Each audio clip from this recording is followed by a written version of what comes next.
salah satu kekuatan negara gitu ya, instrumen otoritas negara dan otoritas kekuasaan itu adalah menentukan situasi darurat. Jadi ketika negara tentukan darurat ya, kita boleh melampaui demokrasi, kita boleh melampaui berbagai macam ideas. Ketika otoritas tertinggi menetapkan darurat, perang atau darurat sipil, itu bisa 100% de facto terjadi kalau militer berada di belakang otoritas ini.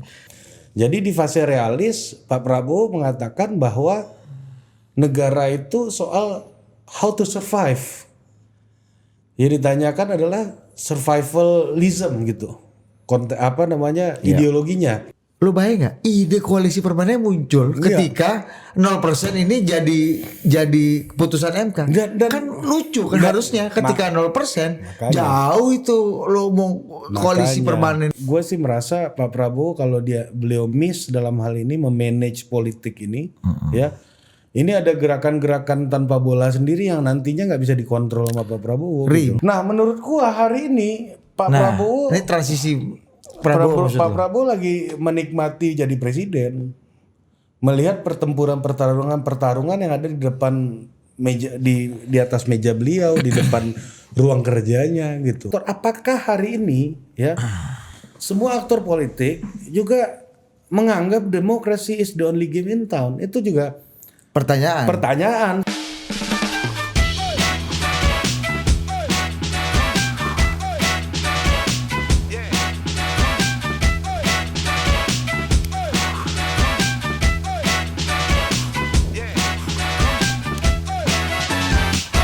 Oke, welcome to Total Politik. Welcome. Mantap. Ngomong berdua, udah lama enggak bos, ya kan? Banyak puasa juga yang mempertanyakan. Kenapa? Ini lu serius nggak mau ngomong berdua apa gimana gitu kan?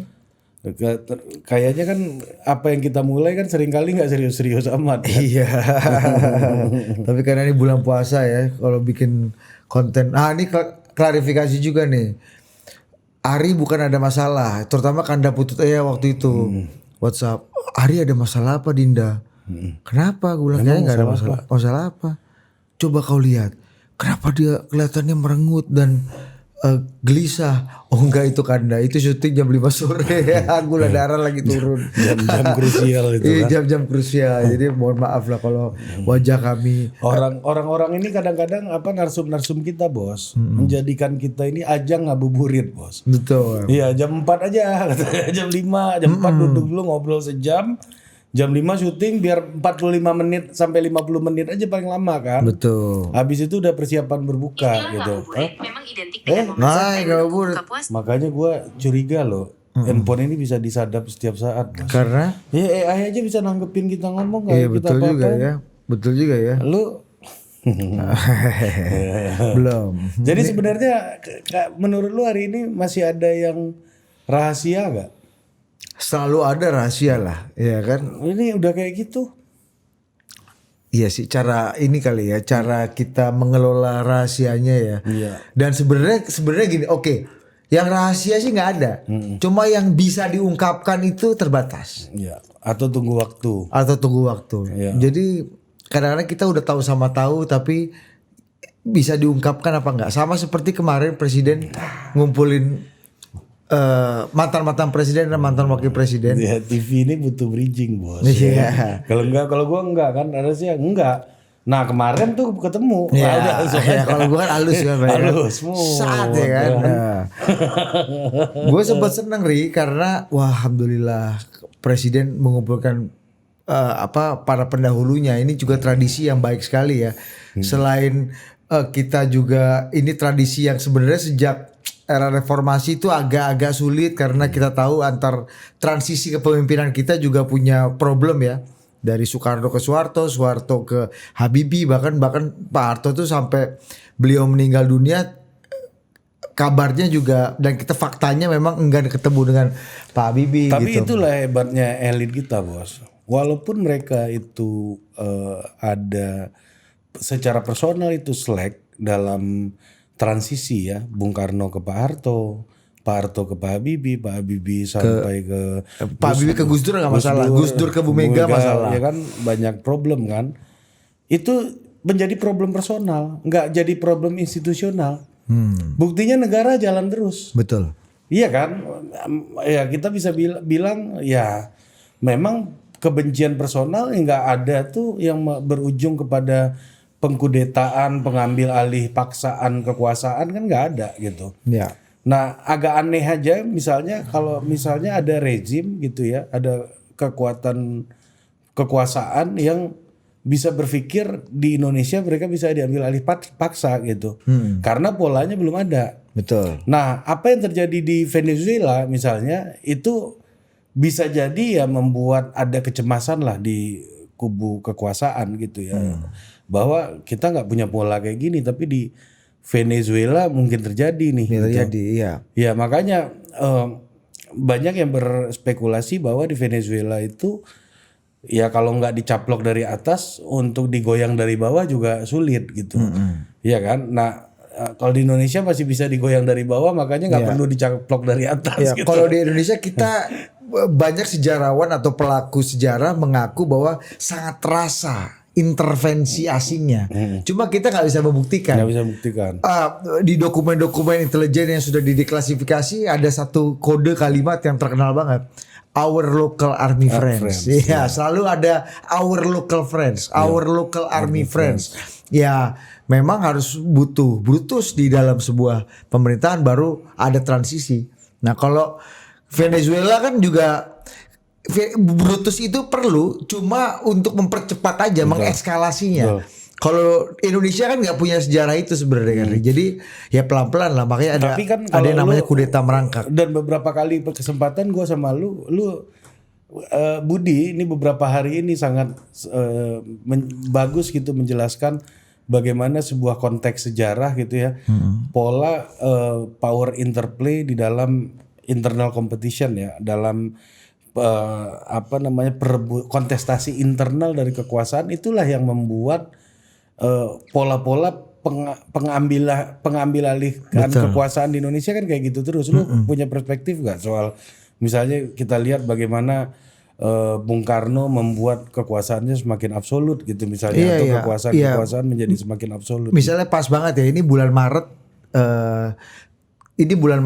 ada dua kejadian penting di tahun masa lalu ya. Di tahun 1966 kita tahu ada Super Semar, Surat Perintah 11 Maret. Itu yang paling terkenal. Itu yang paling terkenal, dan itu kita tahu itu dijadikan legitimasi atau momentum bagi Soeharto sebenarnya untuk mengambil alih kekuasaan dan menjadikan dirinya penguasa de facto republik, meskipun pada akhirnya Soekarno merasa kecolongan dan memprotes lah bahwa kenapa Soeharto begitu kemajuan melakukan itu. Tapi ya kata Soeharto, ya inilah momentum yang bisa kupakai, salah satunya adalah atas dasar stabilitas keamanan dan mengamankan aset-aset politik dan stabilitas politik. Langkah pertama adalah membubarkan PKI, sesuatu yang sangat dihindari oleh Soekarno meskipun aspirasi publiknya waktu itu juga seperti itu. Nah, itu yang paling terasa lah ya. Tapi ada juga satu peristiwa yang mungkin banyak orang luput, Ri. Pada tanggal 14 Maret 1957. Nah, ini yang penting nih. Ya, pada waktu itu Soekarno itu menyatakan keadaan darurat perang. Nih, gue baca aja istilahnya ya. Bersama Jenderal Nasution juga kan. Betul. Namanya Stad van Oorlog en Beleg. Nah, pada tahun 57 Indonesia waktu itu ada di ambang instabilitas karena ada kekacauan separatisme,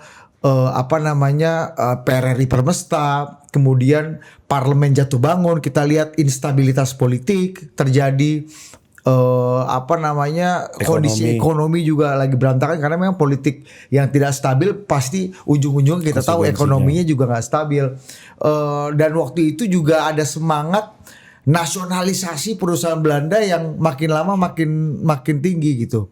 Nah, hal-hal ini yang kemudian juga kita tahu Undang-Undang Dasar 45 atau undang-undang atau konstitusi baru yang waktu itu dirancang oleh Badan Konstituante kan kunjung selesai karena perdebatan ideologis antara kelompok Islam dan kelompok nasionalis. Kita tahu itu perdebatan yang sangat krusial dan panjang. Pada akhirnya sampai nggak jelas juga konstitusi. Sampai nggak jelas barang itu. Iya. Karena terjadi itu, maka Soekarno waktu itu sebagai Presiden Republik Indonesia yang sebenarnya secara de facto Soekarno tidak punya kekuasaan yang cukup mutlak ya, karena waktu itu kekuasaan pemerintahan ada di Perdana Menteri kan, Ri.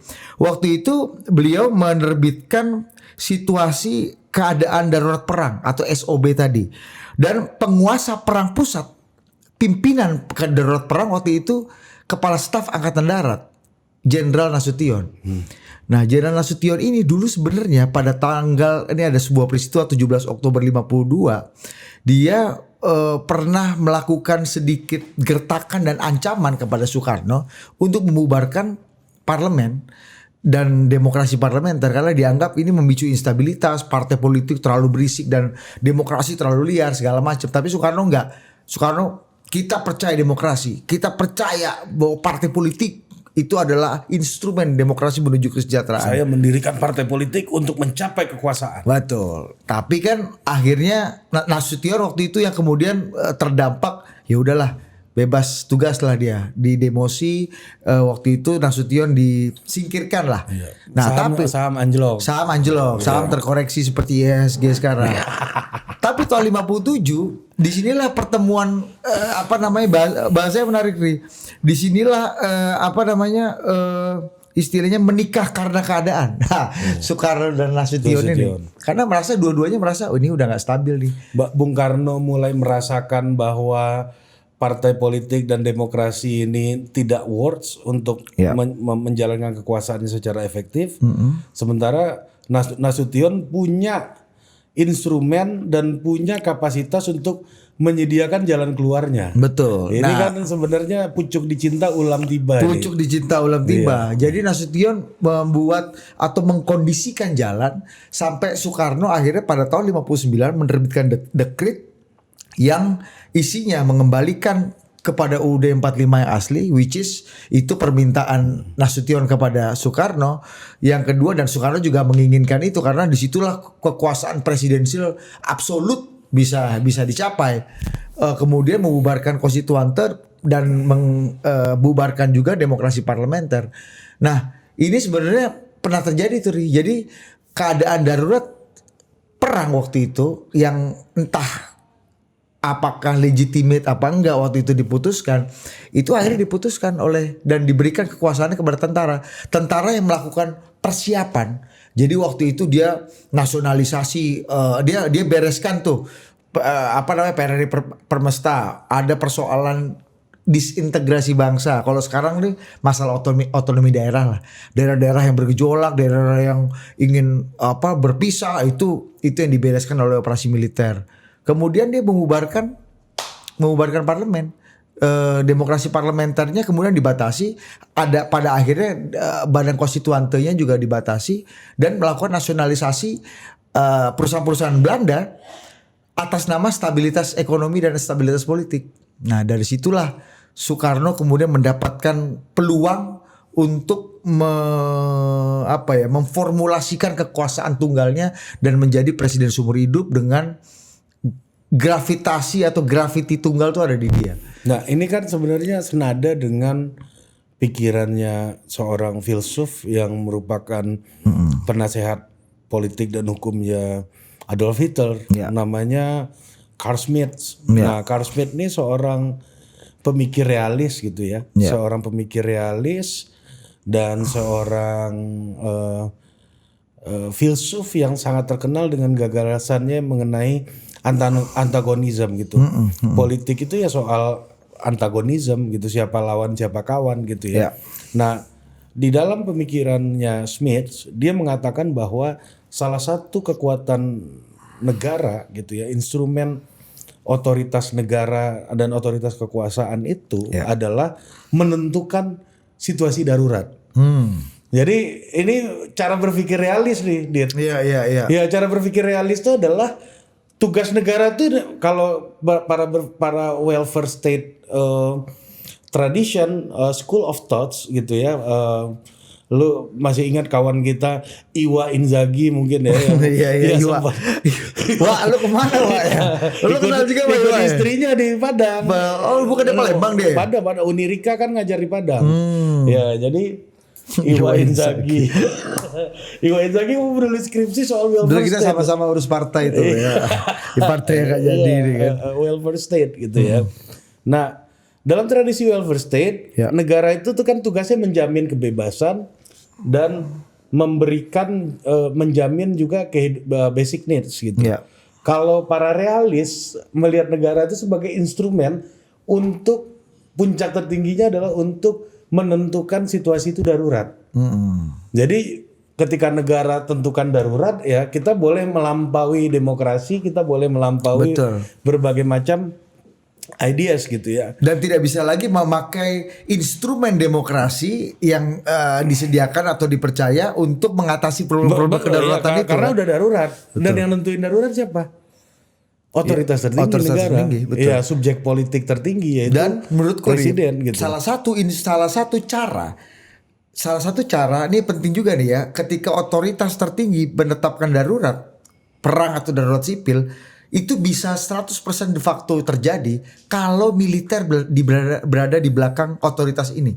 Dulu pernah emang militer nggak suka dengan situasi darurat? Pernah. Tanggal 23 Juli 2001 ketika Gus Dur mengumumkan keadaan darurat dan akhirnya mengeluarkan dekret presiden tahun 2001, militer nggak di belakang Gus Dur. Sehingga justru malah militer mendukung proses demokratisasi atau proses demokrasi di parlemen. Akhirnya parlemen besok paginya setelah mengadakan setelah presiden mengeluarkan dekret, paginya ada sidang istimewa. Militer bukan berada di belakang Gus Dur untuk mendukung kedaruratan itu. Makanya gue bilang tadi ini pemikir-pemikir realis yang mana kekuatan politik itu menjadi currency utama dalam menjalankan kekuasaan. Militer kan sebagai salah satu kekuatan politik. Instrumennya, kuncinya adalah pimpinan negara atau pimpinan otoritas politik dan pimpinan militer harus punya visi yang sama akan kedaruratan. Karena dulu Soekarno dan Nasution punya visi yang sama. Tapi kenapa Gus Dur tidak begitu militer berada di sisi Gus Dur? Karena Gus Dur orang yang mereform militer dari awal. Exactly. Ini kedaruratan ini nggak sesuai dengan hipotesis politiknya Gus Dur dari awal. Kalau kita bicara soal tradisi realisme, ya. Militer itu udah inherent di dalam tradisi politiknya gitu. Nggak ada tuh reform di security sector reform tuh nggak ada gitu buat mereka. Yang penting siapa lawan siapa kawan, antagonisme, ya kan? Nah, balik lagi, Gus Dur gagal waktu itu. Gus Dur gagal karena hipotesis politiknya bukan realis dari awal. Gus Dur kan dikenangnya sebagai pluralis dan reformis di militer, reformis di tentara, di polisi, ya kan. Jadi konsep darurat itu asing buat Gus Dur.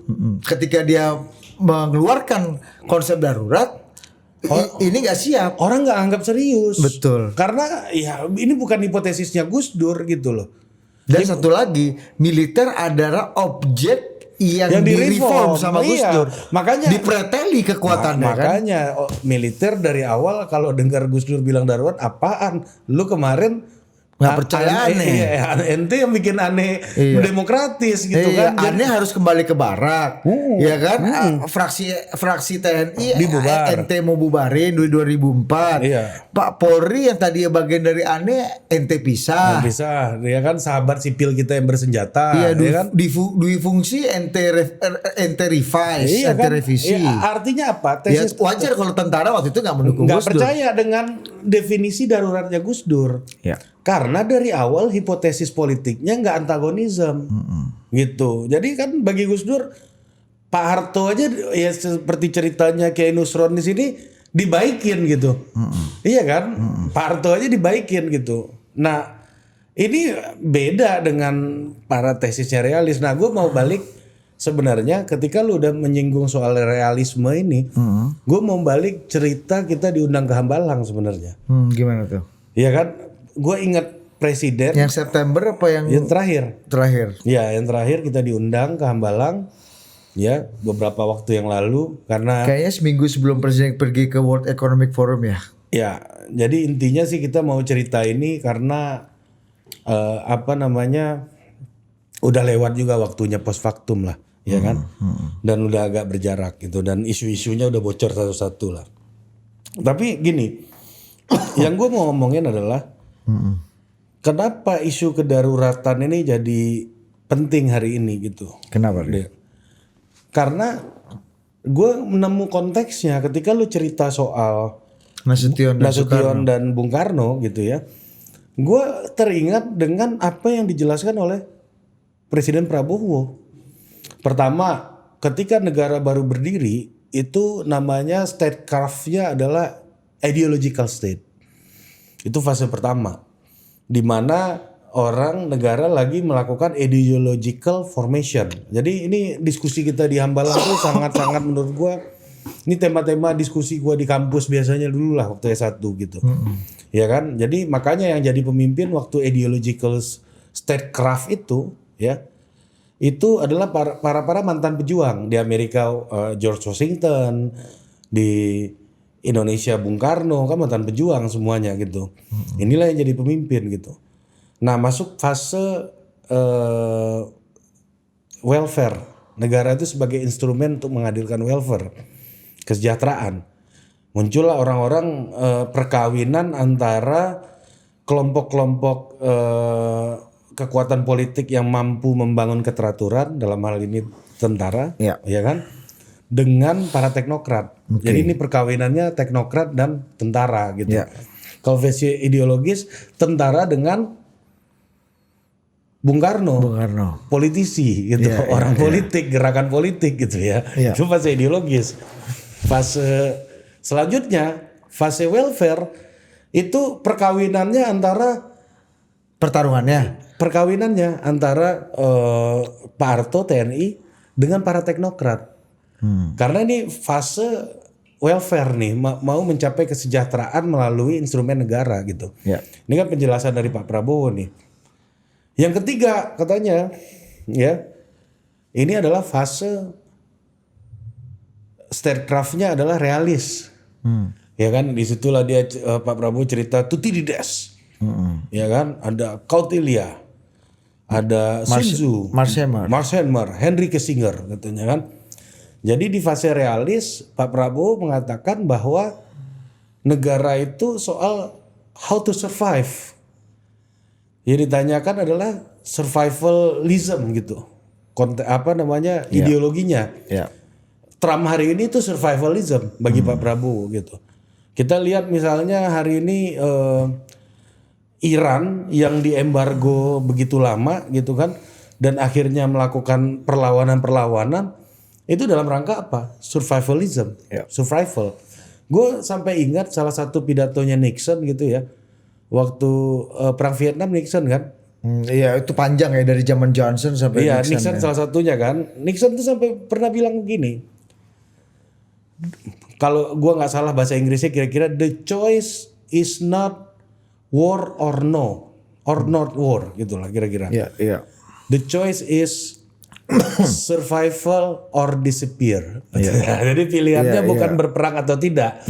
Pilihannya adalah bertahan hidup atau musnah selamanya gitu lah kira-kira. Dalam pidatonya itu bagi gue itu sangat realis gitu ya. Cara berpikirnya sangat politik realis. Siapa lawan siapa kawan, gue bertahan, lu enggak. Lu bertahan, gue enggak. Dalam konteks kedaruratan tadi yang konteks kita makanya ide kedaruratan tuh ide yang sangat subjektif, akrab dengan para kaum realis. Betul. Nah, ketika lu menjelaskan bagaimana peta pertarungan di internal kekuasaannya Bung Karno di tahun 57 sampai 60 itu kan, sampai 59 60. Itu kan pertarungan ini yang mau bertahan partai-partai atau kita. Kan Bung Karno udah berubah cara pikirnya nih. Betul. Karena kitanya itu Soekarno sebagai simbol pejuang dan tentara yang dianggap ya kali dalam konteks demokrasi parlementer dan demokrasi liberal kan tentara ya betul-betul ya berfungsi sebagai tentara penjaga pertahanan. Betul. Politik biar diurus sama partai politik. Dan para politisi. Betul. Gitu. Nah, ketemu karena Bung Karno pun yang berpikir nasakom, kita harus merangkul semuanya segala macam.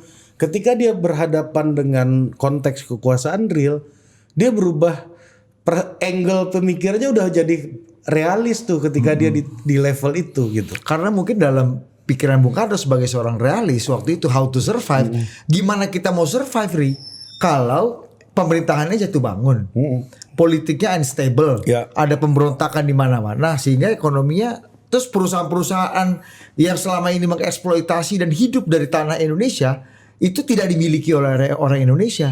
Kenapa bule-bule nih masih nih ex peninggalan Belanda? Harusnya kita yang ambil alih. Makanya atas nama kedaruratan dibantu dan diyakinkan oleh Nasution bahwa militer ada di belakang ide itu, Bung. Oke, kita lakukan stabilisasi. Separatisnya atau pemberontaknya kita habisi, parlemennya kita kuasai, kalau bisa nanti ujungnya akan kita bubarkan. Bung Karno, undang-undang dasar yang lagi, konstitusi yang lagi disusun dan tidak kunjung jadi, waktu itu kan pakai UUD 50 nih. Ya, demokrasi parlementer. Kembali saja ke UUD 45 yang asli. Disitulah presidensial murni itu bisa Anda lakukan. Tapi kata Nasution, nanti ketika berkuasa pakai dong konsep jalan tengahnya tentara. Di mana tentara tidak hanya mengurusi pertahanan dan ada di barak, di markas-markas, tapi juga tentara punya konsep jalan tengah yang akhirnya disitulah fungsi dui fungsi yang kemudian disusun Soekarno. Akhirnya komprominya kan gitu kan. Meskipun antara kompromi siapa sama siapa? Antara Soekarno dan Nasution. Bukan, itu bukan kompromi, itu udah kawin dari awal di dalam situasi kayak begitu. Nah, betul. Dulu tahun 52 ketika Nasution sebenarnya nggak berubah, Bos. Iya. Soekarno yang berubah. Kompromi. Iya. Kompromi, makanya gue bilang di fase itu Bung Karno menjadi seorang realis. Betul. Tidak lagi Bung Karno yang romantis, ideologis, romantis benar. Gitu kan. Kalau Bung Karno yang awal kan romantis. Itu kalau kita lihat gagasan pemikiran di abad pertengahannya kayak Jacques-Jean Rousseau lah. Iya. Iya kan, yang melihat ada General Will kan, volonté general, kita ini hidup equal, kita ini bisa membuat konsensus bersama. Bung Karno di fase itu udah nggak bicara konsensus lagi. Ya kan? Gua merah, lu hitam. Udah. Ini kepala gua, itu kepala lu. Udah gitu. Antagonisme. Nah, ketika Bung Karno berubah menjadi realis, makanya dia makin satu frekuensi sama Nasution. Tentara. Karena ini adalah instrumen realis sesungguhnya. Disitulah Bung Karno mulai punya jarak dengan kaum Demokrat dan partai politik. Hatta. Iya. Dia pecah. Ini menarik. Sama ya kan Natsir dia. Ya kan sama Syahrir dia pecah. Itu kan kaum Demokrat yang percaya bahwa prosedur demokrasi parlementer itu adalah jalan menuju kesejahteraan. Iya, jalan kemerdekaan itu adalah jalan demokrasi. Jalan demokrasi. Itu yang membedakan antara sosialisnya Syahrir dengan PKI kan. Betul. Kalau PKI kan jalannya revolusioner. Betul. Kalau Syahrir enggak, jalan menuju equality itu adalah demokrasi pemilu.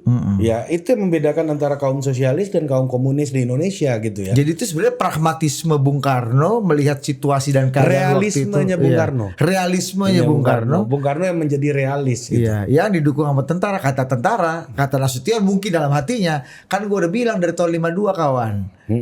Lu nunggu dulu sampai 57 barang ini. Iya kan, Bung Karno sebagai seorang dalam tanda kutip Raja Jawa gitu ya, akan menggunakan senjatanya di saat dibutuhkan. Waktu itu memang gue belum butuh lu Nasution.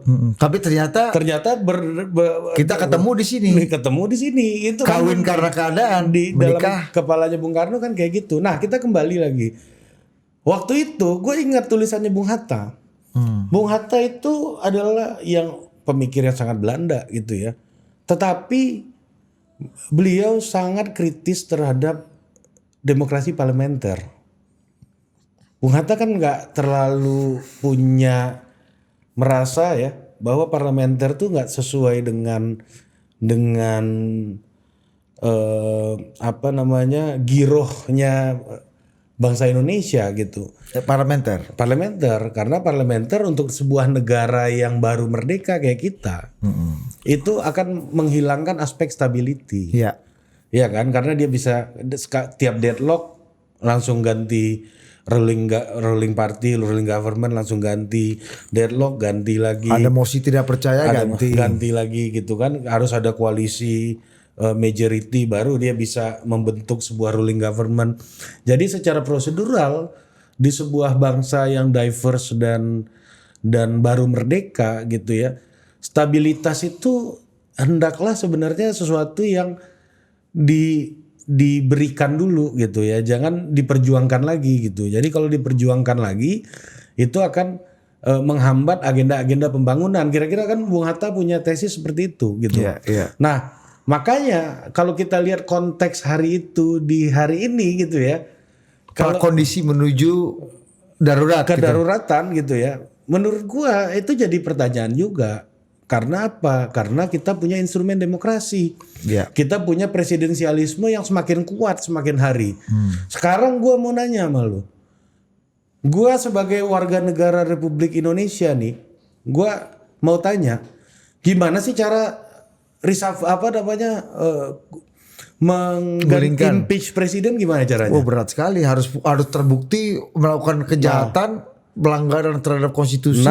Terbukti ya tadi kejahatan, lalu proses politik di MPR, proses hukum, proses politik hukum di MK, kembali lagi ke MPR. Nah, zaman awal reformasi lebih gampang apa lebih mudah? Oh, gampang sekali. Karena apa? Karena ya tinggal kesepakatan politik, orang jatuh. Gus Dur sudah mengalami. Dan artinya apa? Konstruksi presidensialisme dan pemilu demokrasi kita semakin kuat. Nah, ditambah lagi ya, gue jadi ngerti gitu dia argumennya MK gitu, berpikir bahwa kayaknya presidensial threshold 0 ini perlu di exercise nih gitu. Kita perlu nih presidensial threshold 0. Yang tadinya gue agak sinis karena menurut gue ketika presidensialisme 0 itu akan membuat partai-partai tidak saling bicara.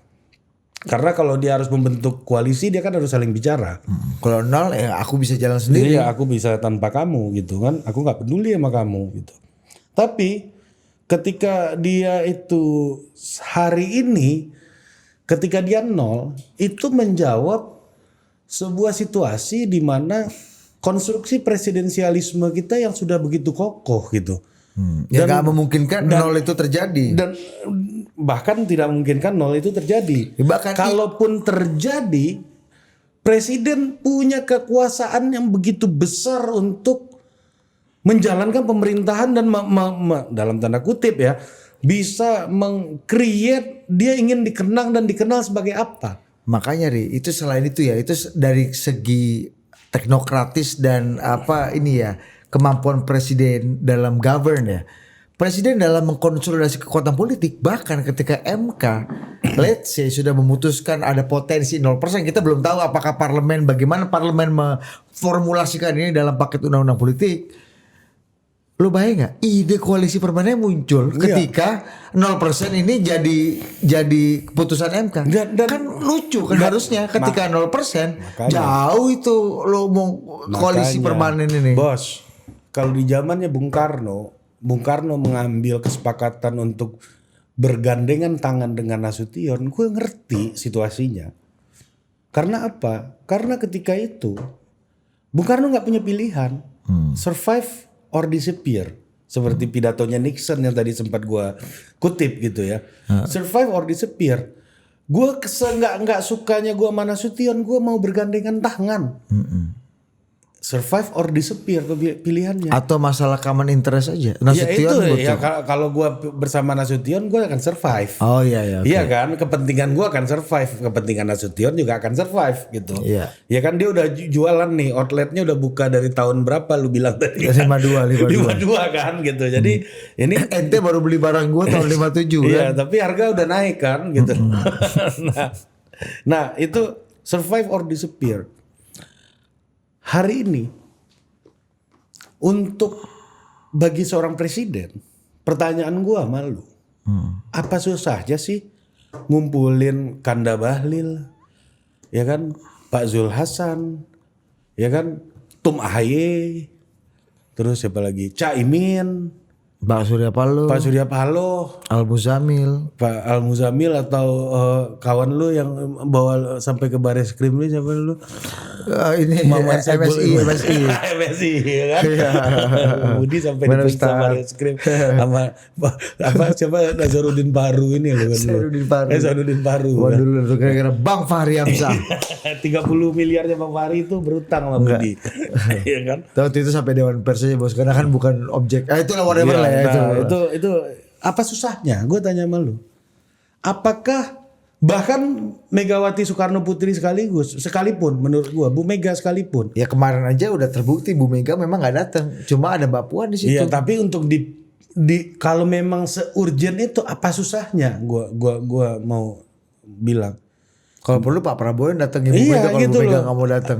Iya kan? Maksud gue bagi Pak Prabowo mengkonsolidasi kekuatan politik hari ini tuh tidak Rumit dulu Soekarno untuk mengkonsolidasi kekuatan politik. Gimana ngatur Syahrir, gimana ngatur Natsir, gimana ngatur Lemena, gimana ngatur Kasimo. Nasution menjadi variabel yang relevan untuk kita bergandengan tangan nih gitu. Iya. Kalau hari ini gue juga merasa gimana Gerindra mau lawan Prabowo kan nggak masuk akal.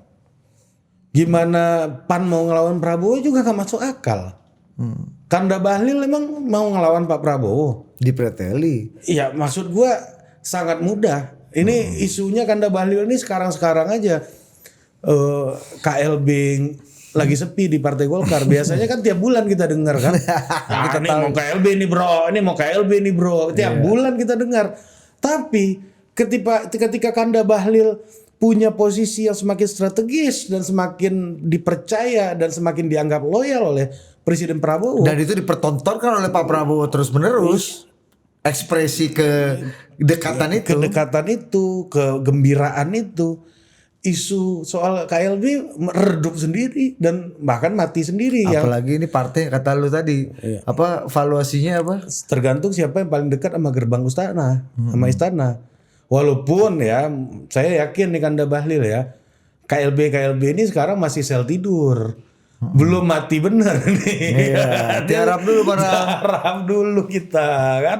Ya kan Golkar kan sangat, kalau kita mengutip Al Mukarram senior kita Kakanda Idrus Marham, orang-orang Golkar itu sangat ahli Dinda untuk bermain kuat lawan, lemah adaptasi, ya kan?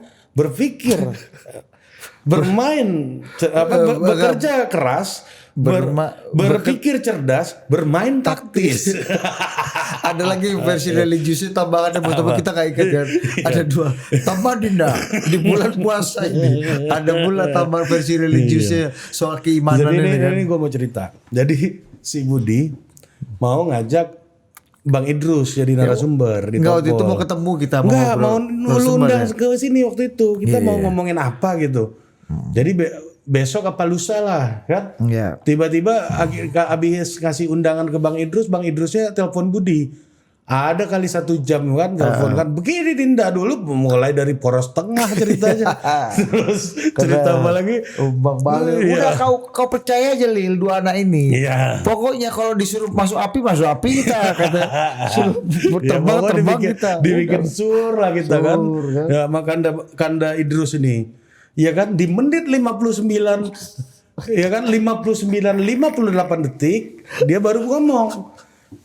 Tapi mohon maaf ini Dinda, abang nggak bisa datang besok. Dia coba mau mengatakan dia nggak bisa datang, tapi dia sejam dulu ngomong sama Budi gitu. Dan gue pun mendapatkan ilmu dan referensi cerita yang banyak. Kan dia storyteller yang bagus dan kan? pelaku sekaligus pengacau kan. Dengan logat Sulawesi Selatan yang sangat kental ini. Dinda, Dinda, kau tidak bisa begitu Dinda. Salah tidak begitu. Salah. Tidak begitu. Itu korbannya hari-hari itu namanya Samun ngabalin kan. Samun ngomong 5 kalimat, 4 kalimatnya salah kan. Salah pula kita Bang. Salah kau kan. Pas benar tuh senang banget rasanya. Itu benar kau. Wah, bangga aku Bang. Bangga gue. Tapi ya itu maksud gue, Golkar orang-orangnya kan sangat terlatih kayak gitu. Dan artinya apa? Walaupun Kanda Bahlil itu dulu dipromot oleh Pak Jokowi, ya Presiden Jokowi waktu itu. Namun hari ini ya loyalitas dan kedekatannya dengan Pak Prabowo itu sudah dipertontonkan kayak gitu.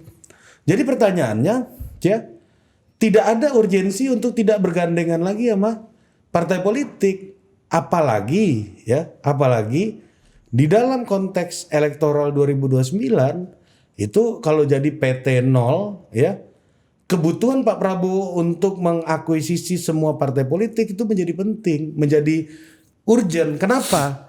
Kalau Pak Prabowo gagal mengakuisisi kekuatan yang sekarang bersama beliau, artinya apa? Publik akan menangkap ya kekecewaan dari kekuatan politik yang ada bersama Pak Prabowo untuk meneruskan kontrak bersama Pak Prabowo gitu. Kalau ini utuh atau bahkan bertambah ya kan, satu calon aja gitu misalnya Pak Prabowo aja sendiri dan kita pemilu gitu misalnya, ya itu akan menjadi sign bahwa Pak Prabowo adalah presiden yang begitu kuat gitu. Tetapi ya hari ini kita nggak tahu nih gerakan-gerakan partai politik gitu ya apabila mereka tidak digandeng. Karena apa? Karena menggandeng mereka kan bukan hal yang sulit gitu. Apa sulitnya? Apalagi Pak Prabowo kita tahu ya lagi-lagi mirip juga dengan cara Bung Karno mengakomodasi orang kan. Iya. Ya diberikan jabatan. Iya. Sekarang kabinetnya hampir sama nih, kabinet 100 menteri kurang lebih kan. Iya sama. Gampang sekali. Kalau politik kan konsesinya itu dagangan sapi. Betul. Ya ini kan soal kepentingan. Ya kan orang punya kepentingan tuh nggak salah gitu. Iya, dan orang memberikan gula-gula untuk orang mau bergabung bersama itu juga nggak salah. Fair ini aja. yang kita lihat ya dia. Mungkin relatif Bu Mega lah yang agak tarik ulur kadang datang kadang enggak. Mungkin kita juga nggak tahu sebabnya. Mungkin karena beliau memang berhalangan secara personal, mungkin kurang sehat atau lagi memang ada kegiatan lain yang sangat penting. Tapi kan at least Mbak Puan masih datang. Betul. Ada perwakilan. Ada perwakilan yang bobotnya bisa dianggap serius lah. Iya. Di PDI kan yang paling bisa dianggap serius kan Bu Mega, Pak Sekjen Hasto, Mbak Puan gitu. Ya kan? Ini bobot yang paling serius lah kalau udah muncul ya. Kalau di publik ya, dan berkomunikasi dengan ini ya lintas kekuatan ya. Ya itu ya Mas Prananda juga serius, cuma kan beliau jarang keluar untuk berkomunikasi dengan lintas kekuatan. Lebih banyak di semak-semak kan Mas Prananda. Betul. Ya kan? Nah tapi kalau Mbak Puan, Pak Sekjen Hasto misalnya, ini dua orang yang kalau omongannya soal Bu Mega ya nggak mungkin kurang dari 50% lah kadar kebenarannya lah. Agak sulit kalau itu nggak dapat approval dari Bu Mega gitu kan. Iya. Nah ini yang gue lihat bahwa bagi seorang Pak Prabowo hari ini menggandeng bertemu, berbicara sama partai politik itu nggak ada halangannya. Kalau dulu tahun konstituante dan lain-lain itu kan perdebatan surga neraka bro. Dan ini bos, mereka itu setara sebagai para pejuang, para founding fathers nih. Sahamku sama saham kau sama bos. Kita sama-sama ada di BPKB Dinda. Ada di BPKB Dinda. Kalau sekarang kan ada gradasi, ada kadarnya kan. Apa primus inter paresnya ada sekarang gitu. Yang misalnya currency-nya Kanda Bahlil ya kita harus tinggikan seranting lah karena kartunya kursinya banyak gitu misalnya. Pak Prabowo ya jelas Gerindra. Bu Mega ya ditinggikan karena kursinya banyak gitu misalnya. Ya ini yang kita lihat sekarang ya juga nggak sulit bagi Pak Prabowo untuk menggandeng partai politik. Jadi gitu. Tidak perlu kalau dianggap ada kedaruratan level untuk mengkonsolidasikan kekuatan politik, ya tidak perlu menggunakan seperti yang Soekarno lakukan pada tahun 57. Karena konteksnya totally berbeda. Konstruksi presidensialisme kita sekuat itu. Itulah yang membuktikan siapapun diundang presiden datang bos. Lu ngerti ya dulu Soekarno itu ya quote unquote udah quote unquote nih udah fucked up sama keributan ini kan. Iya, Ribut sekali demokrasi liberal ini. Iya, walaupun beliau juga yang bikin begitu kan. Ya betul, beliau yang dukung gitu. Mau aku sikat ini kawan seperjuanganku, setara. Butuh ini kan, betul. Iya, jadi menurut gua sih nggak ada urgensinya. Jangan sampai, gue sih merasa Pak Prabowo kalau beliau miss dalam hal ini memanage politik ini, ya, ini ada gerakan-gerakan tanpa bola sendiri yang nantinya nggak bisa dikontrol sama Pak Prabowo. Ri, gitu. bagaimana kalau konteksnya lain ya? Kalau dulu itu kan zaman tahun 57 kan perlu ada legitimasi apa ya? Publiknya ya, alasan objektifnya. Waktu itu ada ekonomi jelek, parlemen nggak jadi konstitusi, separatis, macem-macem lah ya. Kalau sekarang kan ada juga nih, kayak kondisi geopolitik, perang depan mata, yang rasanya dibutuhkan konsolidasi yang kuat, dibutuhkan kestabilan dan kepastian yang lebih panjang. Karena konteks politik elektoral adalah semakin dekat kontestasi elektoral, ketidakpastiannya pasti tinggi. Karena kita nggak tahu nih lanjut terus barang ini, apa yang kita sudah tanam apakah akan sustain apa enggak. Nah, lo lihatnya gimana? Iya, jadi gue kembali ke tesis gue sebelumnya, seperti halnya pemerintahan Orde Baru. Pemerintahan Orde Baru memberikan kepastian dalam jangka pendek, tapi menyisakan ketidakpastian yang tidak bisa diantisipasi oleh semua orang. Yaitu reformasi 98 itu adalah puncak dari ketidakpastiannya Orde Baru, memberikan jaminan bahwa Soeharto itu ada penerusnya. Penerusnya aja juga lebih progresif, penerusnya lebih meyakinkan, penerusnya lebih memberi harapan gitu. Itulah yang terjadi dengan Orde Baru. Itu yang nggak ada di Orde Baru maksud lu kan? Itu yang nggak ada di Orde Baru ketika Pak Harto gitu ya, itu gagal memberikan kepastian siapa penggantinya yang lebih memberi harapan. Menurutku Pak Harto bukan gagal memberikan kepastian deh. Pak Harto telat memberikan kepastian. Karena asik bermain, ya, dia kontrol, dia pengen siapkan betul jalan mulus ini, runway-nya dia aspal, dia bikin dulu untuk the crown prince atau crown princess itu bisa terbang, tinggal terbang. Tapi kan telat, crown princess-nya baru dibawa jelang-jelang akhir. Ini yang dia nggak bisa prediksi. Itu kalau kata BHM kan Hun Sen belajar dari Pak Harto. Disekolahin lah Hun Manet ini ke West Point segala macam kan. Iya, sekolah baik. Harvard. Pulang ini sosok yang memberi harapan gitu. Aku siapkan jalan buat kamu, Hun Manet. Tapi aku nggak boleh telat seperti Harto telat. Iya, dan bagaimana masyarakat Indonesia memahami anak-anaknya Pak Harto ketika itu, ya? Itu kan masyarakat Indonesia melihat banyak yang lebih memberi harapan dari itu.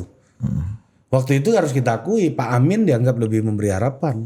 Profesor ilmu politik dari UGM, ya, Cak Nur waktu itu juga. University of Chicago, Cak Nur, Gus Dur, Bu Mega. Ada alternatif ya. Bahkan di tubuh Pak Harto sendiri, di badannya Pak Harto ada Habibie yang lebih menjanjikan. Ada Pak SBY. Iya, tentara-tentara ada Pak Wiranto. Iya, waktu itu. Yang gue dengar cerita ya, zaman dulu itu, ini yang cerita ke gue Bang Yansen Sitindaun. Ini nggak tahu nih boleh diceritakan atau boleh gitu kan? Ini soal Pak Faisal Tanjung kan? Bukan. Jadi dulu itu lu tahu cerita perkenalan Pak SBY dan Andi Arief? Tahu soal Danrem Jogja? Iya, Danrem Jogja kan. Sepatunya Pak SBY diambil ketika sholat Jumat, dinaikin di tiang bendera gitu kan. Dan Pak SBY melihat kelakuan Bang Andi Arief itu, Pak SBY nggak marah gitu. Wah, ini ada kenakalan di sini. Bisa tak galang orang ini. Aktivis ini harus ada kenakalannya, dan Pak SBY bisa terima orang yang kayak gitu. Ini kan juga dari tubuh TNI yang muncul waktu itu, yang bahkan kita lihat Pak SBY jadi presiden, beliau lebih bangga menjadi alumni IPB daripada alumni Akmil, gue lihat. Iya kan? Apalagi dia bersama Jenderal Agus Wijoyo dan Jenderal Umar Wiradikusuma ya sebagai orang yang mendesain reformasi TNI kan. Iya, security sector reform gitu. Ya kan, security sector reform itu ya zamannya PSBY lah yang mendapatkan puncaknya lah ya, puncak aplikasinya, implementasinya. Ya. Kita lihat konsepnya di lapangan itu ya di zaman PSBY. Betul. Gitu. Di nyoh. Iya kan. Kalau tadinya masih Bu Mega kan buku putih terus kan. Kalau zaman sebelumnya kan buku putih terus bos ya kan. Iya. Di zaman itu kan pikiran itu mulai menjadi kenyataan gitu. Nah bahkan ada orang-orang yang kayak gitu. Jadi mungkin Hun Manet gitu, Hun Sen dan Hun Manet berhasil melakukan transisi itu di Kamboja gitu ya, karena Hun Sen berhasil memperlihatkan kepada publik Kamboja gitu bahwa ini nih yang paling promising nih. Dan orang yang aku siapkan gitu. Bukan hanya politiknya, tapi syarat-syarat objektifnya pun tak siapkan. Nah, betul. Supaya kamu kayak Ari lah. Iya. Ari Putra ini sekarang lagi S2 ngambil master di Prasetya Mulia. Jadi kalau dia dipercaya misalnya ada pembagian kekuasaan, dia jadi komisaris atau direksi BUMN. Fitnah ini. Tongkrongan udah ada. Iya, minimal aku kan gak dibully-bully amat. Iya. Ini bisnisnya di mana? Punya bisnis. Punya makan sekolahan nggak? Makan sekolahan. Ada lah. Nggak, ini gitu aja kan. Iya, kan syarat politiknya satu hal, syarat objektifnya hal yang lain. Kalau bahasa kampung gue itu tuh pelepas tanya bos. Kalau orang nanya udah lepas tanggung jawab gitu loh. Nah sebenarnya tujuan aslinya adalah dia supaya makin kaya dengan cara yang lebih intelek dan akademik. Biar kalau orang udah Doni Oskaria ngomong ekuitas kita ngerti kan? Ya kan? Apa bedanya ekuitas dan aset? Gitu udah tahu tuh kalau ekuitas itu sama-sama aset, tapi yang bisa menghasilkan terlibat dari proses produksi sehingga bisa menghasilkan kekayaan. Aset ini gitu aset itu sementara tidak bergerak. Ya udah kita bisa baca sekarang udah bisa mengerti PER PBV kan, price to book value kan, dan price to earning revenue. Bang Pandu, kita mulai ngobrol besok soal Bang Pandu, PER. Tunggu saya di Danantara. Tapi ya balik lagi ya. Ya tadi menyiapkan syarat politik dan syarat objektif. Ya itu yang terjadi gitu. Pak Harto telat aja menurutku ya. Nah menurutku hari ini Prabowo. Ini transisi Pak Prabowo lagi menikmati jadi presiden, melihat pertarungan yang ada di depan meja di atas meja beliau, di depan ruang kerjanya gitu. Ya. Pertempuran ini kayaknya memang dinikmati betul oleh Pak Prabowo gitu, sebagai sebuah wahana atau platform gitu untuk berebut perhatiannya.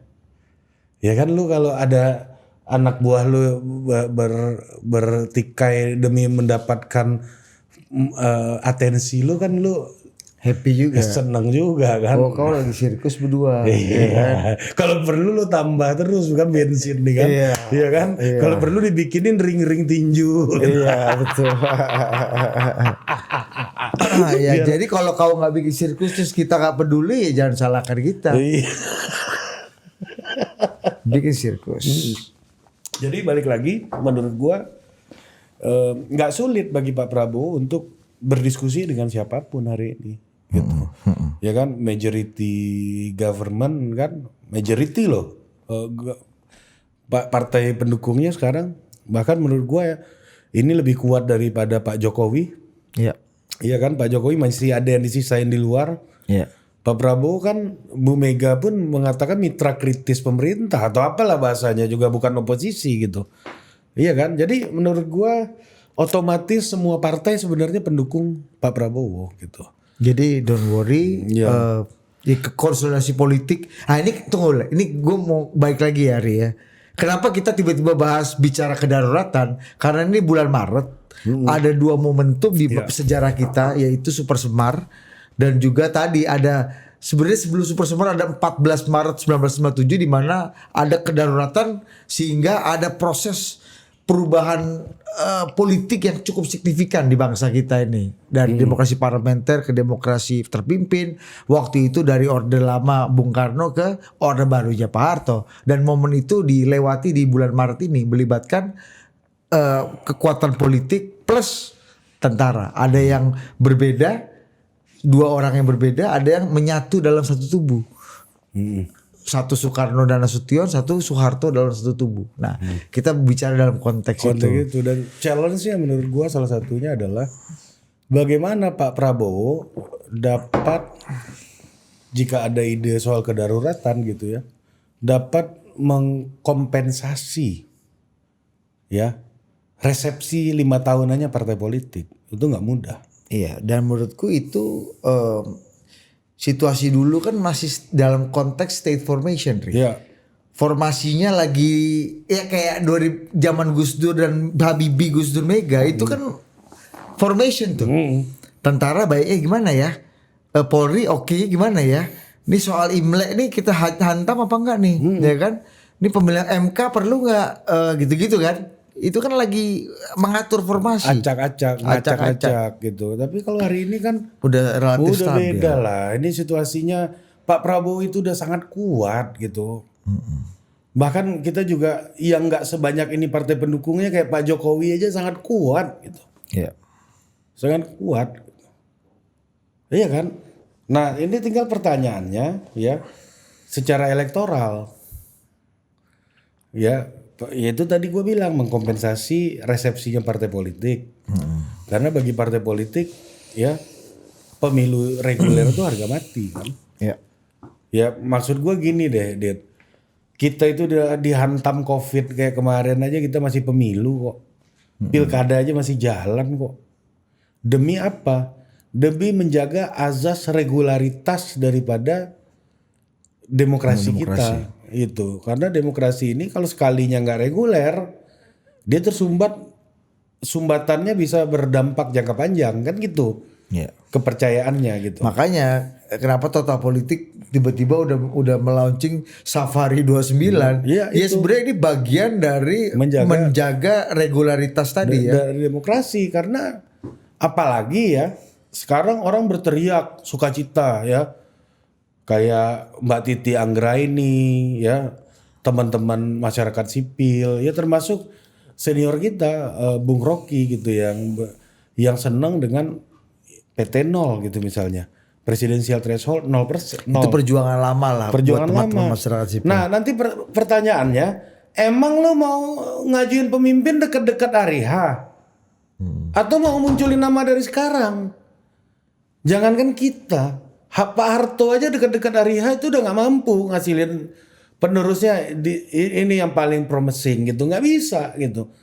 Nah ketika ada momentum PT 0 ini ada presiden yang sangat kuat Pak Prabowo gitu ya, ya kita harus memulai alternatifnya itu ya mulai dari sekarang gitu. Ya kita udah punya stok nih, kemarin ada Pak Prabowo, ada Mas Gibran gitu misalnya. Stoknya siapa lagi? Ada Mas Ganjar, ada Pak Mahfud, ada AHY, Mas AHY, ada Pak Anies gitu. Nah sekarang ada yang dari Purbaya. Internal kekuasaan ada Pak Purbaya, ada Letkol Teddy, ada Pak Sugiono. Ya udah kita harus mulai. Ada Pak Safri Samsudin. Ada Pak Safri Samsudin nih udah rame juga kemarin kan. Pak Safri Samsudin yang kayaknya agak confirm ini kan, gue melihatnya bagaimana beliau ini bisa jadi salah satu alternatif gitu. Ya. Karena ya punya kedekatan fisik dan kedekatan ideologis dengan Pak Prabowo ya. Apabila Pak Prabowo ingin meneruskan ke orang lain, udah ada pilihannya. Ya. Tapi apabila beliau memang mau lanjut lagi dan bertarung secara demokratis gitu, ya. Beliau juga udah punya modal kekuatan politik yang udah di tangan gitu ya. Nah, kan semua tentara yang berkuasa sekarang atau ex tentara itu kan sudah menempuh dibilas lewat jalur demokrasi. Mereka udah terbukti punya komitmen untuk comply dengan prosedur demokrasi kan, Ri. Iya. Nggak ada yang mencoba untuk bertindak sendiri di luar itu. Bahkan ketika dulu tentara, baik lagi tahun 57 ketika tentara diberikan kuasa untuk mengambil dan melakukan tindakan-tindakan atas nama kedaruratan, mereka tetap nggak ambil kuasa itu, Ri. Iya. Mereka tetap akhirnya menyerahkan atau menyiapkan untuk pemimpin sipil yang berkuasa. Ya lepas dari itu kalau nggak dikasih ke sipil kan akan jadi internal competition di antara mereka juga yang Betul, lebih brutal juga mungkin kan. Iya, karena waktu itu Pak Nasution juga tentara tentara intelektual kan. Tentara yang juga itu loh. Yang di lapangan-lapangan kan Beda lagi sana. pengen juga kawan Balok-balok tiga ini kan. pengen juga kan gitu. Nah ini yang menjadi gambaran ya menurut gua sih dalam alam demokrasi kita hari ini ya, dan konstruksi presidensialisme yang begitu kuat gitu ya, model-model kedaruratan ini udah bergeser lah gitu, udah bergeser dan tidak dilihat sebagai sebuah instrumen untuk ya alasannya semakin kompleks lah untuk menggunakan argumen itu. Tapi kan gitu. gini, Ri. Sebenarnya exercise ini juga pernah dilakukan atau dicoba dilakukan oleh Pak Jokowi lewat program entah 3 periode atau program 2,5 periode ini kan. Mr. Q punya agenda ini kan. Iya kan, bukan hanya 3 periode. Pro, kan? Kalau 3 periode kan itu clear ya, berarti 3 kali pemilu. Ada kan yang 2,5 periode, Ri. Ya. Karena faktor kedaruratan juga pandemi, ekonomi ambruk gitu-gitulah.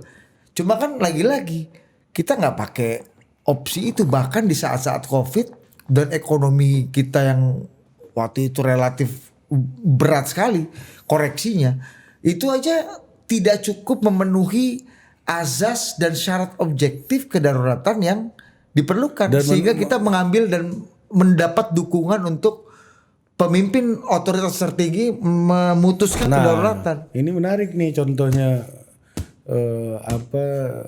Dr. Budi Adiputro, Dr. SIKOM MIKOM ini kan. Nggak jelas juga loh. Kan SIP MIKOM ini.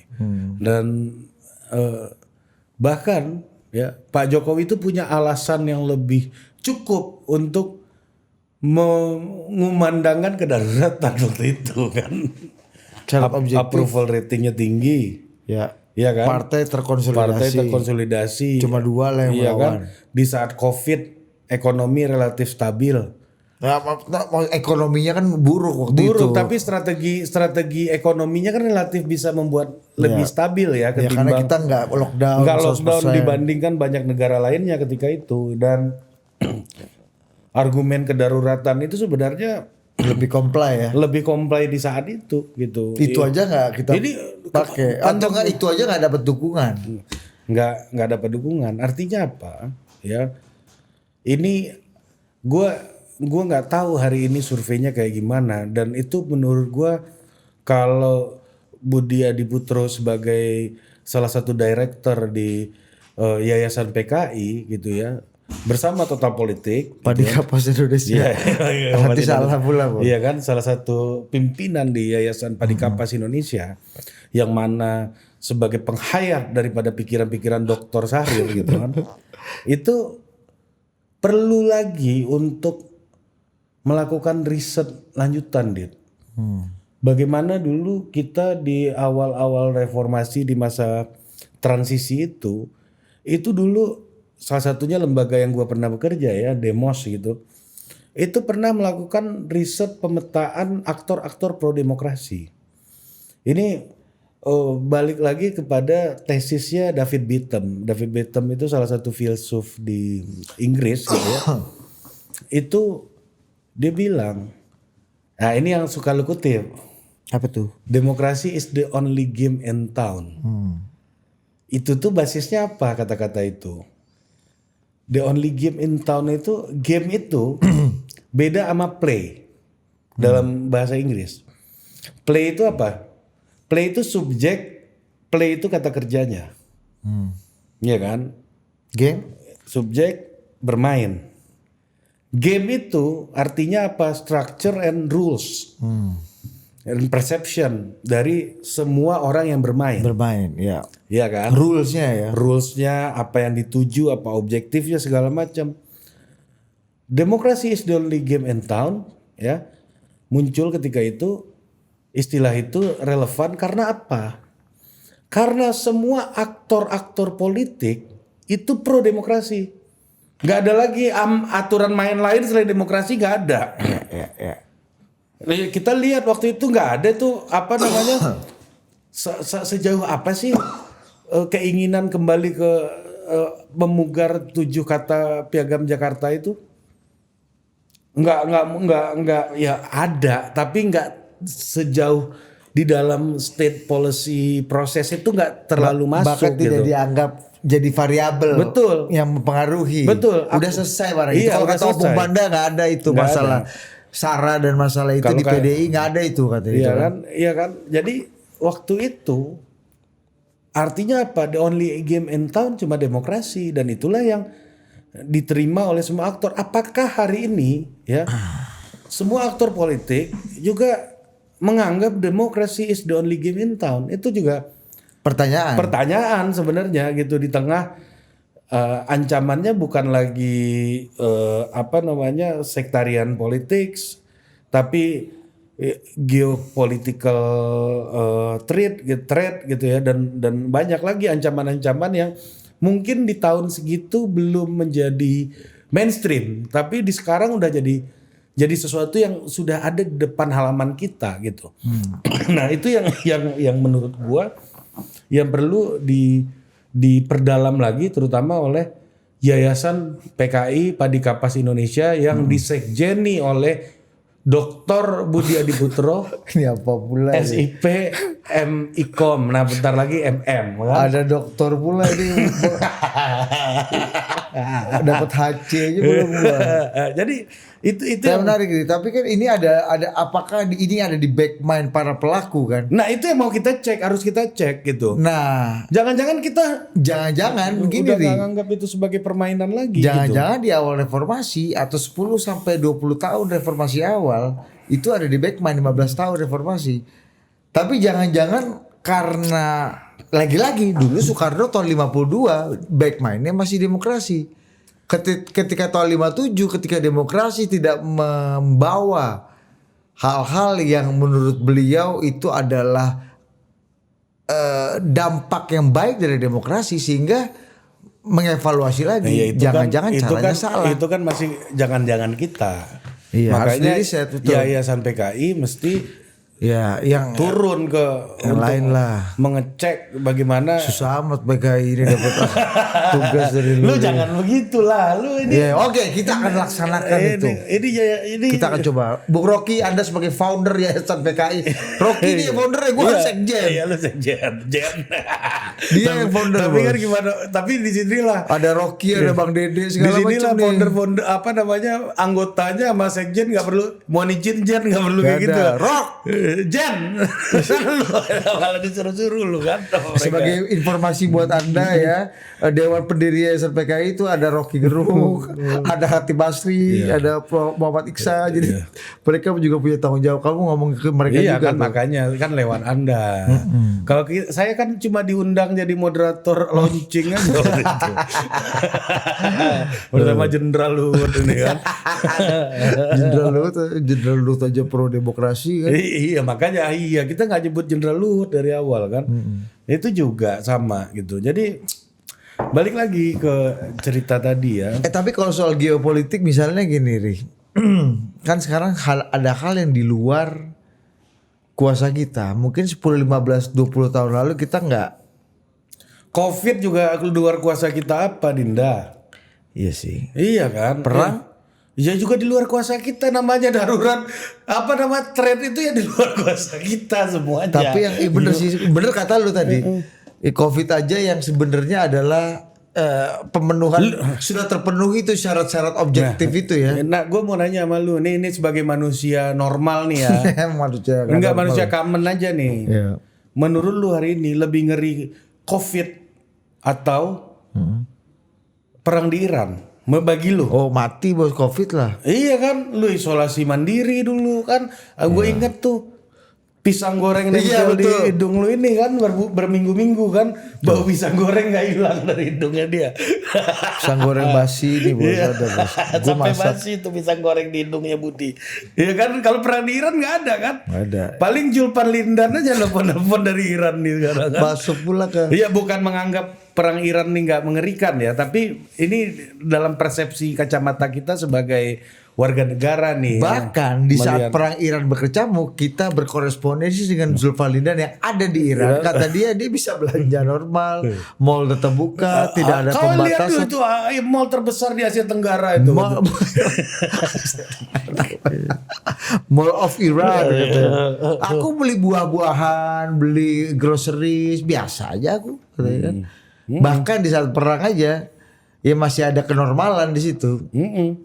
Nah ini yang gue sih melihat hari ini. Tapi gue rasa Pak Prabowo jauh dari pikiran itu nih, karena melihat syarat-syarat objektifnya nggak ada, dan Pak Prabowo sendiri sudah menyatu dan punya compliance yang tinggi terhadap regularity demokrasi dan prosedur-prosedur demokrasi. Menurut gue itu nggak masuk akal. Dan kita sekarang fokus, MK sudah memutuskan hal-hal yang menurut gue perlu ditindaklanjuti oleh parlemen. Satu, presidential threshold. Kedua, soal putusan 135 ada pemilu nasional dan pemilu daerah. Ini kan juga belum nih, tahapan pemilu tahun depan loh Ri. Iya. Udah mulai loh Ri. Undang-undang pemilunya juga belum. Belum ada. Maksudku itu ya kita fokus di situ. Iya. Meskipun agak sedih ya, agak khawatir juga gua dengan putusan MK yang sangat krusial dan sangat perubahannya itu sangat dramatis dan luar biasa. Tidak ada langkah-langkah kedaruratan dari parlemen untuk merespon itu, untuk mempersiapkan jalan regularity pemilu dan proses demokratisasi kita. Itu yang justru gua khawatir nih. Parlemen kita justru menurut gue khawatir di parlemen kita. Tapi kan gini ya. Dan Menteri Dalam Negeri ya. Kalau di masa pemerintahan sebelumnya kan Pak Jokowi itu kan seperti halnya yang gue sempat sampaikan ke beberapa orang dan di podcast juga pernah gue sampaikan. Pak Jokowi itu adalah seorang teknokrat elektoral. Kalau Pak Habibie itu teknokrat industri pesawat terbang. Kalau Pak Wijoyo teknokrat ekonomi, Pak Jokowi teknokrat elektoral. Kan, pernah gue sampaikan itu kan. Sehingga apa? Aktivitas koreksi dan diskusi hal-hal mengenai elektoral di parlemen itu berjalan lebih dinamis karena presidennya teknokrat elektoral kan. Kalau Pak Prabowo kan bukan teknokrat elektoral. Nah sehingga apa? Dia peserta elektoral aja. Ini orang yang menggunakan jalan elektoral, ya kan? Ya kan? Dan makanya 2 kali bertarung melawan teknokrat elektoral kan. Pertanyaannya tersandung kan beliau. Termasuk Pak Yusuf Wanandi mengatakan di sini.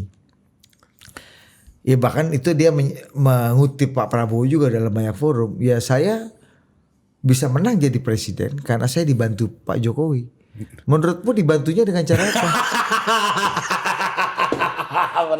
Pertanyaan aku itu pertanyaanku. Itu harus kita tanyakan ke semua orang yang hadir di sini nih. Nanti itu ya. Iya, jadi itu karena gue sama Ari justru penasaran. Iya. Pak Prabowo mengaku paling enggak kita tahu dari Pak JW.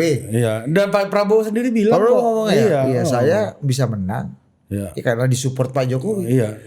Pertanyaannya supportnya bagaimana? Apakah Prabowo enggak? Saya nggak pernah lihat Pak Jokowi kampanye untuk Pak Prabowo. Tapi kalau hidup Jokowi itu ada Pak Prabowo-nya. Ya kan? Tapi Pak Prabowo Pak Jokowi pilih Prabowo kan nggak ada. Calonnya mungkin ada di sini ya, itu ada Pak Jokowi kayak gitu. Iya gitu, rambut putih, muka berkerut. Itu udah bukan Pak Prabowo udah jelas. Iya, itu di acaranya Kanda Amin nih kan. Kanda Amin sama Pak Deko. Iya, masih akur mereka. Ini mantap juga nih podcast kita ini untuk ngomongin kawan-kawan aja ya. Iya bos. Iya, bos. Ngomongin. Tapi itu gue tadi mau ngomong lagi soal kandidat tapi capek juga nih, udahlah udah panjang ini. Ya minggu depan kita main lagi. Tapi ini penting. Ini bulan Maret lagi-lagi adalah 2 momen Super Semar dan tadi keadaan darurat perang namanya SOB. Stad van Oorlog en Balg. Itu 14 Maret 1957. Stad van Oorlog en Balg. Yang paling mungkin dan paling lancar bicara Stad van Oorlog en Balg ini adalah Justinus Laksana. Kita tanya sama Justin, nih kan? Gimana cara baca? Justin, nih gimana barang ini cara pelafalannya ini? Dia kan kalau ditanya bahasa Belanda songong bos. Iya makanya kan ngelihat kita langsung lihat Inlander. Langsung gitu ngelihat kita bos. Kan? Matanya dia kan Inlander. Inlander katanya kan langsung gitu matanya bos. Betul. Gue Justin itu bos ya. Gue itu selalu ngikutin video dia yang soal kehidupan gitu, personal branding tuh bagus-bagus semua. Tapi kecuali soal bola. Tapi gue ikutin juga buat mencari hikmah di videonya kan. Dia kan punya lapangan padel kan sekarang, Koci Padel House kan, satu di Dan Mawangsa, katanya satu lagi mau buka di Cilandak. Lumayan ramai dan banyak orang yang datang pengen bertemu dengan Justin. Karena waktu itu gue pernah main di situ juga. Koci Padel House. Koci Padel House di padahal Dan Mawangsa. Padahal gak ada kocinya dalam situ kan, padahal rumahnya Koci katanya kan. Iya. Tapi Koci sering main di situ kan si Justin ini kan. Iya, Justin. Iya, teman-teman gue banyak yang Om Yus ini banyak yang datang pengen nonton sama Om Yus. Gue bilang pas banget gue waktu itu datang main padel sama teman-teman gue. Dit mau dong gue foto sama Justin. Tunggu dulu, gue harus panggil dulu. Oh ternyata pas lagi ada di situ kawan. Ayo nih foto dulu, main dulu lah. Om Yus ini foto dulu lah. Ini kan kalau di Disneyland orang foto sama Mickey Mouse, kalau di sini orang foto sama lu. Om Yus ini kan. Om Yus ini lu kan kata dia. Lu kasih testimoni dulu dong, ponaannya Om Yus yang lu ketemu di Amsterdam. Iya manggilnya Om Yus. Om Yus. Paten. Ya. Baik sekali orang. Baik. Campuran Indo, Belanda, Belandanya ada ya? Belanda. Ya. Indo, Belanda, Thailand. Iya. Jadi lu kebayang gak formula adonannya? Pokoknya kalau lu lihat mukanya Justinus lu Om Yus ini lo emosi. Ini pasti enggak? Enggak, pasti enggak. Di sinilah. Iya, ibaratnya antivirusnya Justinus. Kayaknya kita harus cek tuh filmnya Justinus tuh ada konversinya nggak terhadap tiket tuh kan. Angel, Uncle udah siap kan? Angel goblok. Komentarnya gue baca. Harusnya sama Wahyono ini ya dipertemukan ya. Justinus ini sama Wahyono ini ya. Musuh-musuhnya Justinus ya. Iya. Itu tuh enak juga Meet and greet Justinus dengan Wahyono. Dengan siapa lagi sih musuh dia tuh? Al-Fahri. Itu kita bagus juga diundang orang-orang itu kan. Iya, meet and greet. Samuel. Enggak, jangan-jangan bos. Ini kenapa saling membenci? Karena belum tabayun aja. Inilah gue suka. Kita cobalah proses tabayun ini. Udah kayak Kiai Nusron loh. Iya, tabayun. Kiai Nusron. Gitu. Orang fasik katanya. Apa dia bilang? Apa lupa gue. Orang fasik. Kabar-kabar dari orang fasik. Oh, netizen ini fasik. Menghadapinya gimana? Diamkan, lalu bertabayun. Daripada si Justinus kan marah-marah sama Wahyono. Blok Wahyono, anjing lah Wahyono gitu kan. Angel goblok. Emang sampai bilang Angel goblok. Iya kan dia Angel. Uncle udah siapkan makanan nih kan? Dia pakai ini. Iya, terus di komentar-komentarnya gue baca bos. Dan Uncle _2 Angel goblok. Aduh. Lucu bos orang tua. Itu di bip gak tuh? Enggak udah gobloknya. Biar aja di komen-komentar emang itu kok tulisannya. Ya oke lah. Wahyono juga gak usah di bip lah Wahyono. Itu Wahyono epic bos. Lucu banget tuh. Tabayun lah. Tabayun. Tapi kalau lu pengen ketemu Justinus, baik itu Anda penggemar ataupun Anda pembenci, ini kan kayak buah durian aja bos. Durian itu either suka banget atau benci banget. Atau manis banget atau sepet banget. Iya, jadi gak ada tengah-tengah barang anta ini gak ada nih bos. Ekstrim. Nah, datang ke Koci Padel House di Dharma Wangsa 10. Dan kalau mobil Anda belum dicuci ketika mau datang main padel, pakailah Sunlight. Iya, ini bahkan bisa berguna untuk kepala Justinus, cuma nggak berbahaya. Iya, berbahaya. Meskipun bisa berefek, tapi berbahaya. Meskipun efeknya sama-sama kinclong ya. Om Justinus, we miss you. Bisa gak kantor kita ini dipakai buat kawinan? Bisa, tapi sempit. Kalau bisa mah bisa kan. Untuk bilang enggak, ini malah gak mau. Ada temen gue bos kerja di Peruri bos. Perusahaan cetak uang ini bos. Bro, Peruri itu bisa nyetak dolar juga dong. Oh bisa, yen bisa, yuan bisa, cuma nggak boleh. Cuma boleh cetak rupiah kata dia. Kalau kata bisa, kita bisa. Sama. Apa susahnya kan? Apa susahnya? Duit-duit cuma kagak boleh.